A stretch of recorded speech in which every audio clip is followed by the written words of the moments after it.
خبریں عالمی منظرنامے میں سے۔ اقوام متحدہ کے سیکرٹری جنرل انطونیو گوتریس نے اسرائیل کی جانب سے غزہ کے مکمل محاصرے پر تشویش کا اظہار کیا ہے۔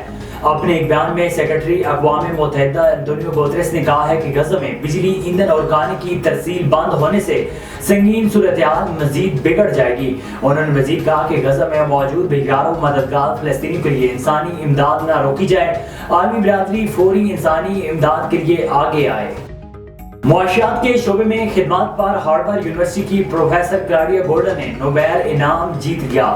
Royal Swedish academy of sciences نے 2023 معاشیات کا نوبیل انعام کلاڈیا گولڈن کو دینے کا اعلان کیا۔ کلاڈیا گولڈن نے لیبر مارکیٹ میں صنفی اختلافات کے اہم نکات پر بحث کرتے ہوئے صدیوں کے دوران خواتین کی کمائی کو لیبر مارکیٹ میں ان کی شرکت کا پہلا جامع اکاؤنٹ فراہم کیا۔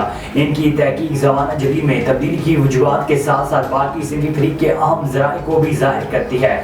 امریکہ سے تعلق رکھنے والے 76 سالہ پروفیسر کلاڈیا گولڈن نے کیمبرج سے معاشیات میں ایم اے کے بعد یونیورسٹی آف شکاگو نائس سے 1972 میں پی ایچ ڈی مکمل کی۔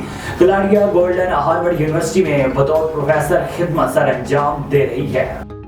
ترکی کے صدر نے اپنے اسرائیلی ہم منصب سے ٹیلی فونک رابطہ کیا اور حماس کی آڑ میں نیٹو فلسطینیوں کو نشانہ بنانے سے گریز کرنے کا مطالبہ کر دیا۔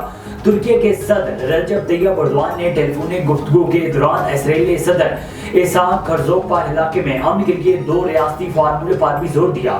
رجب طیب اردوان نے کہا ہے کہ حملے پر حماس کے دوران اسرائیلی اخلاقی رویات برقرار رکھے، حماس کی آڑ میں نیٹو فلسطینیوں کو نشانہ نہ بنایا جائے۔